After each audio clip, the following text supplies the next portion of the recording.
Hello et bienvenue dans le podcast « Et si on profitait de la vie ?» Je m'appelle Adeline et à travers ce podcast, je vais t'aider à te reconnecter à la magie de la vie, à être aligné avec une vie qui te correspond et qui te ressemble complètement. Dans ce podcast, je te partagerai toutes mes astuces et mes conseils sur le développement personnel qui m'aident au quotidien afin que tu puisses les appliquer aussi à ton tour. Alors ensemble, kiffons la vie, notre vie, libérons-nous des blocages et des conditionnements qui nous empêchent d'avancer. Osons être pleinement nous-mêmes, osons briller. Bonjour et bienvenue dans un nouvel épisode, j'espère que tu vas bien. Alors je te retrouve aujourd'hui pour te parler de solitude, mais aussi de mon voyage en solo en Italie. Si tu me suis sur Instagram, donc @et si on profitait de la vie, tu as pu voir que je suis partie 15 jours environ en Italie toute seule. Et en fait, suite à cela, plusieurs personnes m'ont contactée pour me demander un petit peu comment ça se passait, comment je le vivais, parce que ces personnes avaient envie en fait de partir aussi toute seule mais n'osaient pas, avaient certaines peurs. Et donc voilà, je me suis dit que ça pouvait être intéressant de vous faire un petit épisode sur le sujet, sur le fait d'être seule et le fait de voyager seule. Alors évidemment, je suis pas une voyageuse en solo experte, puisque c'était mon premier voyage toute seule, mais je me suis dit qu'avoir mon ressenti, ça pouvait être intéressant. Donc j'ai rien préparé, je vais vraiment parler comme je le sens, partager ce qui me vient. J'espère que cet épisode ne sera pas trop décousu. Mais donc en fait, pour te remettre un petit peu dans le contexte, depuis début septembre, je découvre ce qu'est la solitude. En fait, j'avais l'habitude d'avoir des moments à moi, des soirées toute seule, et d'ailleurs j'en avais souvent besoin. J'aime beaucoup en fait me retrouver toute seule, avoir des soirées pour moi toute seule, des moments pour moi toute seule. Ça me permet de me retrouver, de me ressourcer. Je pense être quelqu'un d'assez introverti, dans le sens où en fait j'adore être avec des gens, mais c'est vrai qu'à un moment donné j'ai besoin de me retirer pour me ressourcer. Mais en fait, en ce moment, je redécouvre une forme de solitude que je ne connaissais pas, c'est-à-dire que là, je vis seule, je dois donc décider seule, je vis le vide, l'ennui parfois, et c'est vraiment pas toujours évident à apprivoiser ce vide. Donc ça, c'était début septembre, et en même temps, je suis partie en Italie. Pour les curieux et les curieuses, oui, je suis toujours en couple en fait, c'est juste que mon compagnon est en train de vivre un de ses rêves au Canada et donc par la force des choses, je suis ici toute seule. Et moi en fait, de mon côté, j'avais toujours eu envie de réaliser un voyage en solo, à force de voir certaines femmes le faire, ça m'inspirait beaucoup et justement j'étais très curieuse de voir ce que ça pouvait donner de voyager seule. J'avais énormément de peur aussi et cette année, en fait, l'opportunité, on va dire, s'est mise sur mon chemin puisque j'étais toute seule et j'avais quand même envie de pouvoir profiter de certaines vacances avec cette année qui a été quand même assez chargée. J'avais besoin de repos, j'avais pas envie de rester toute seule chez moi. Donc je me suis dit, c'est l'occasion, à un moment donné, il faut se lancer. Et donc voilà, j'ai pris mes billets pour partir en Italie. Pour le départ de mon chéri, j'étais assez sereine sur le fait que j'allais devoir assumer les choses toute seule et voilà, il n'y avait pas de problème à ce niveau-là, je me sentais capable. La relation longue distance ne me fait pas peur du tout et je me sens vraiment capable de vivre seule. Pour le voyage en solo, par contre, j'avais certaines peurs parce que se retrouver seule dans un environnement qu'on ne connaît pas, forcément ça peut faire peur. Et justement, c'était aussi l'idée de tester ça, d'expérimenter cela. Le jour où en fait je suis arrivée à l'aéroport, où j'ai pris mon sac du coffre et que je me suis dit allez c'est parti, je me suis un petit peu demandé mais qu'est-ce que je suis en train de faire. Après il faut savoir que du coup j'avais choisi une destination dans laquelle j'étais déjà allée une fois il y a quelques années et je me suis dit ça va me rassurer en fait. Donc un premier conseil en fait que je pourrais te donner si jamais toi tu as aussi envie de faire un voyage solo mais que ça te fait peur, peut-être retourne dans un endroit que tu connais, où tu es déjà allé avec plusieurs personnes mais vas-y toute seule. Comme ça tu vois un petit peu comment tu te sens au niveau des trajets, du lieu, etc. Tu vas sans doute te reconnaître et ça va déjà te rassurer, tu te sentiras peut-être en sécurité. Pour faire un premier voyage en solo, tu n'es pas obligé de partir à l'autre bout du monde, dans un pays où tu ne parles pas la langue, etc. Tu vois, tu fais vraiment en fonction de tes moyens et comme je le dis à chaque fois, petit à petit, étape par étape. On n'a pas besoin de faire le grand saut directement. J'aurais pu en fait partir en Asie toute seule en sac à dos, mais clairement là je ne me sentais pas capable de faire ça. Alors je ne parle pas italien, mais je parle très bien l'anglais et vu que j'étais déjà allée dans cette région-là, je me suis dit, voilà, je sais plus ou moins comment ça fonctionne en Italie, je sais, je ne me souviens pas exactement des rues, de l'endroit, etc. Mais une fois que je serai sur place, je vais me reconnaître et ça va déjà me rassurer. Mais donc voilà, c'est vrai que quand je me suis retrouvée comme ça à l'aéroport, je me suis demandé un petit peu qu'est-ce que je suis en train de faire. Et au final, le trajet s'est très bien passé. Mais c'est là vraiment que je me suis rendu compte que je ne pouvais compter que sur moi.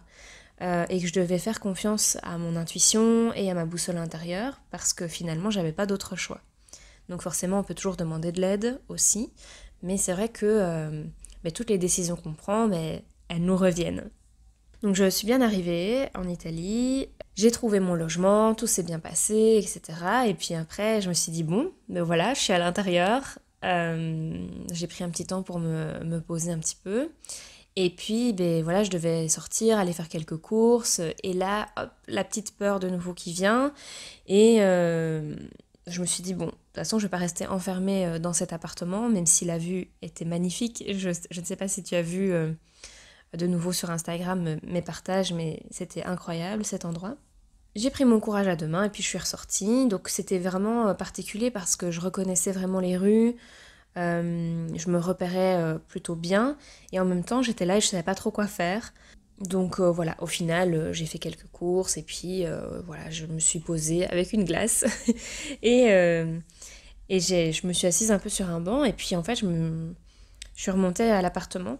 En fait, c'était assez particulier d'être là toute seule parce que je me suis rendu compte que j'arrivais pas vraiment à rester très longtemps à l'extérieur. Au début, je pense que j'avais fait l'effort d'arriver sur place et puis après j'avais besoin déjà de rester un peu enfermée. Et oui, j'avais du mal à rester à un endroit toute seule parce que j'avais vite fait le tour, entre guillemets. Que quand tu es avec quelqu'un, tu discutes, tu prends plus de temps peut-être. Et donc les premiers jours, je me suis rendu compte de cette difficulté à rester toute seule à un endroit particulier. Donc voilà, de temps en temps, en fait, le temps m'a semblé long, en fait, le fait d'être toute seule. Mais après, en même temps, je me disais, je préfère être toute seule ici avec cette vue magnifique, cette ambiance à l'italienne que j'adore, plutôt que d'être toute seule chez moi en Belgique. Surtout que voilà, j'ai encore profité finalement de l'été un peu plus longtemps. Quelque chose en fait qui m'a aussi un petit peu pesé pendant ce séjour en Italie, c'est que je me sentais très fatiguée, comme je te disais, c'était mes vacances aussi. Et le fait d'être toute seule, je me disais, allez, il faut que je fasse des trucs, il faut que je sorte, il faut que j'aille visiter. Et en fait, je me foutais un peu une certaine pression parce qu'il faisait beau, et donc je me disais, tant qu'il fait beau, il faut que j'en profite, il faut que j'aille dehors, etc. Et en même temps, j'avais juste envie de aussi, des fois, de rester à l'intérieur, à me reposer, à dormir, à ne rien faire. Et donc ça, c'était un petit peu le dilemme, en fait, entre le fait de me reposer et le fait de faire des choses. Ce qui, en soi, est une bonne chose quand tu es toute seule aussi, c'est que tu décides, finalement, de ce que tu as envie de faire. Tu n'es dépendante de personne, et donc, tu fais vraiment ce que tu as envie. Et il ne faut pas culpabiliser, en fait, de ça. Ce que j'ai remarqué aussi en voyage comme ça, à force d'être toute seule, c'est que finalement, il y a quand même beaucoup de gens qui voyagent seuls. Et le fait de le savoir, ça m'encourageait en fait dans les différentes journées, de me dire, ah en fait, c'est pas si... Enfin, c'est assez courant finalement de voir des gens qui sont tout seuls, avec leur sac à dos, qui voyagent, qui profitent. Et je trouvais que c'était super chouette en fait.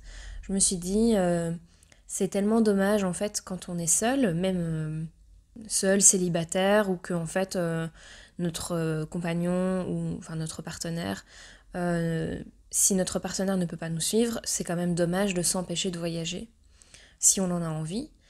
Et donc je me suis dit c'était quand même super chouette de voir toutes ces personnes voyager seules. Après je ne connais pas leur quotidien, leur situation. Mais je me suis dit, ouais, c'est quand même bien. Et j'étais fière vraiment de moi de l'avoir fait, de me dire, voilà, je suis partie. Après, en fait, sinon, dans cette période d'Italie, parce que là, au final, oui, tout se passe très bien, c'est vraiment à ce moment-là que j'ai découvert c'était quoi la solitude. Parce que j'avais fait le tour, en fait, de cet endroit où j'étais, et le temps a commencé à vraiment me sembler long d'être toute seule.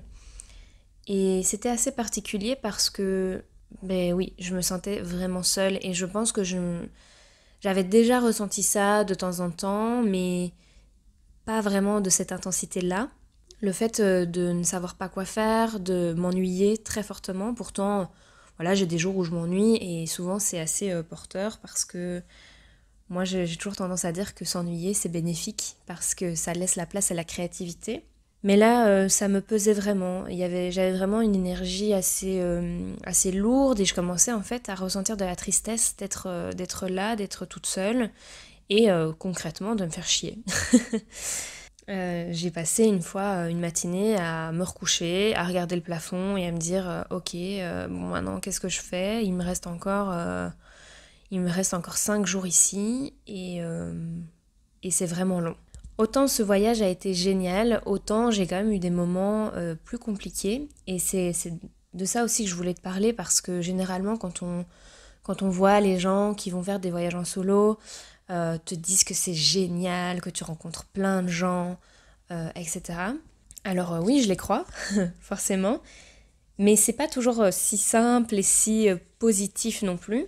Donc moi j'ai vraiment eu des moments un peu plus difficiles et pourtant mais j'étais toujours en contact quand même avec mon compagnon, avec ma famille, etc. Donc j'étais pas non plus toute seule, isolée, toute seule, mais là dans cet appartement je me sentais vraiment seule à un moment donné. J'ai remis un peu toute ma vie en question et puis en fait je me suis rendu compte que effectivement j'aimais être seule mais pas sur une période si longue.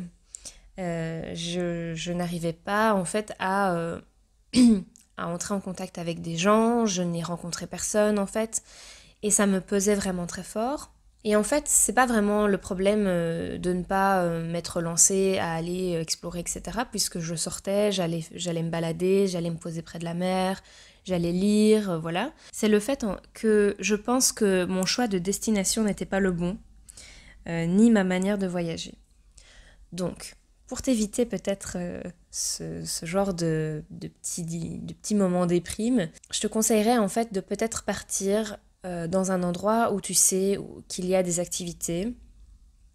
En fait, là où je suis partie, au final, c'est beaucoup de tourisme, mais donc c'est des gens, des familles, beaucoup qui voyagent.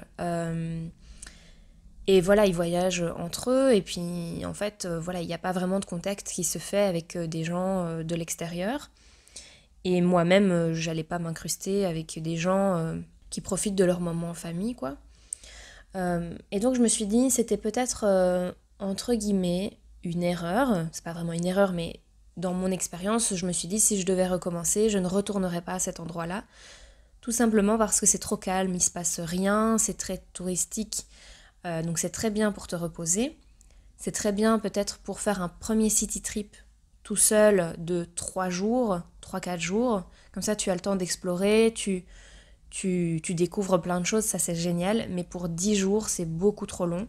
Donc je te conseillerais vraiment de choisir une destination où il se passe des choses. Peut-être choisir un autre type de logement, que ce soit peut-être un hôtel ou dans lequel il se passe en fait des activités le soir, où il y a peut-être des animations, des sports la journée, pour que justement tu puisses en fait rencontrer du monde. Finalement, c'était un peu le défaut de cette destination et le fait que j'ai pris un appartement toute seule, c'est que ça rendait en fait la chose beaucoup plus difficile de rencontrer des gens. Donc si c'était à refaire, je pense que je repartirais peut-être en auberge ou en tout cas en hôtel où il y a des activités, où je sais pas, où il y a des cours de sport, des cours de yoga, des choses qui sont organisées en groupe, des visites organisées en groupe, etc. Parce que dans ces cas-là, je pense que c'est beaucoup plus facile de discuter avec les gens, de faire quelques connaissances et de te sentir en fait moins seule. Donc ça, c'est le plus gros conseil que je puisse te donner, vraiment, si tu veux voyager seule pour la première fois et que ça te fait peur en fait, cette solitude, c'est vers ça que je me dirigerai. Et clairement, je pense que si je repars en fait toute seule à l'avenir, c'est ce que je ferai en fait. Je me renseignerai un peu plus sur l'endroit où je vais et je chercherai en fait à faire des activités extérieures pour rencontrer des gens. Ici, les seules activités un peu extérieures où on pouvait rencontrer des gens, c'était des tours guidés en bateau, mais ça coûtait une blinde et j'étais quand même à un budget un peu limité. Donc j'allais pas dépenser 150 € pour faire 1 heure de bateau et discuter avec des gens.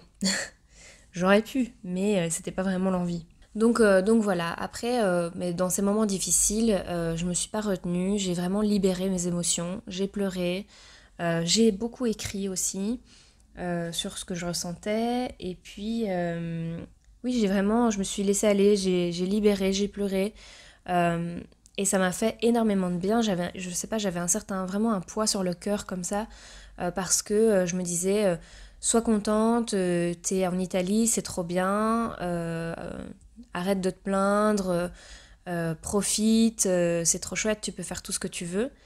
Mais en même temps, voilà, je ressentais ces émotions et ça sert à rien en fait de les nier. Donc voilà, je me suis libérée et puis en fait, je me sentais beaucoup mieux. Le lendemain, je me suis renseignée pour aller visiter d'autres endroits aux alentours et j'ai passé une super bonne journée en fait à faire des choses et pas être là à rien faire toute seule. Donc voilà, comme je te le disais, je pense que c'est intéressant vraiment de te renseigner sur les choses que tu peux faire sur place pour ne pas te sentir toute seule. Après, je pense que c'est intéressant d'avoir un petit moment rien qu'à toi pour te reposer aussi et faire le vide autour de toi et te rendre compte en fait de ce que tu ressens. Donc ça a été quand même assez bénéfique. Mais c'est vrai que ce sont les petites choses que j'ai apprises finalement avec cela. Et c'est ça, je me suis rendu compte que oui, j'aimais être seule, mais après avoir passé du temps quand même avec des gens, parce que échanger, partager des choses avec des personnes, c'est vraiment ce qui me nourrit beaucoup en fait. J'ai quand même envie de retirer tout ce qui est positif de ça, parce que là, je te parle aussi de des choses qui n'ont... C'est pas des choses qui n'ont pas été, mais des choses un peu plus compliquées. Mais au final, ça m'a appris tellement de choses sur moi-même, de me retrouver seule. Je me suis rendu compte que j'étais capable, vraiment, de voyager toute seule. Je me suis vraiment rendu compte que je pouvais me faire confiance, en fait. Et que je pouvais vraiment compter sur moi, que j'étais capable, vraiment. Je pense que c'était c'est ce que j'allais chercher en fait, c'était de me prouver que j'étais capable de le faire, et je me suis rendu compte que c'était le cas. Donc c'est la chose la plus positive finalement que j'en ressors, et finalement aussi le repos m'a fait du bien, ces vacances ça m'a fait du bien, de voir, d'aller en Italie, j'aime beaucoup moi ce pays, je trouve que tout est très beau, les maisons colorées, etc. Faire le plein de soleil aussi, ça m'a fait énormément de bien. Et puis en fait après ça, je retraversais l'Italie avec plusieurs trains. Je me suis rendu compte que, encore une fois, j'étais vraiment capable de me débrouiller. Tout s'est super bien passé et puis j'ai retrouvé une de mes meilleures amies en fait à Venise. Et là-bas, j'avais du travail aussi qui m'attendait. Donc ça m'a fait une petite transition avant de rentrer en Belgique. Mais c'est vrai que retrouver quelqu'un avec qui parler, ça m'a fait énormément de bien. Ça m'a redonné de l'énergie en fait. Donc ça a fait aussi écho avec mon design humain. Il y a tellement de choses à dire là-dessus encore sur le design humain. Mais voilà, voilà un petit peu mon retour sur la solitude et sur mon voyage en solo. Alors ici, donc du coup, je me retrouve en Belgique toute seule. Mais ce n'est pas la même énergie. Comme je suis chez moi, j'ai mes habitudes, je sais que je vais voir du monde en allant faire mes cours de sport. J'ai ma famille qui est... Enfin, voilà, je peux voir ma famille si j'en ai envie, je peux voir mes amis si j'en ai envie. Donc c'est vraiment une solitude, mais vachement différente. Et celle-ci, en fait, j'ai pas peur de cette solitude, en fait. Voilà, j'espère quand même qu'avec cet épisode, ça ne va pas te faire peur de partir toi-même en voyage. Je pense que voilà, les expériences, elles sont différentes pour tout le monde. Et je vais toujours t'encourager à tester, à expérimenter pour toi. Mais voilà, ces conseils que je t'ai donnés, le fait de choisir bien ta destination, ton logement, le fait de trouver des activités à faire, je pense que c'est super important dans un premier temps. Et si tu veux partir dans un pays où on parle ta langue, tu peux même partir un week-end dans ton propre pays. Bon, en Belgique, c'est assez petit, mais si maintenant tu veux juste aller à la mer du Nord en Belgique, déjà, c'est déjà peut-être une grande étape pour toi et ce sera déjà super en fait que tu le fasses toute seule. Mais voilà, tu peux aussi aller dans un pays voisin comme la France et si tu es français ou française, la France c'est tellement grand, il y a tellement de belles choses à découvrir aussi. Si tu habites dans le nord, va dans le sud ou inversement. Enfin voilà, il y a plein de choses que tu peux faire pour commencer. Tu n'es pas obligé de voir trop grand, tu n'es pas obligé de faire un trop grand pas.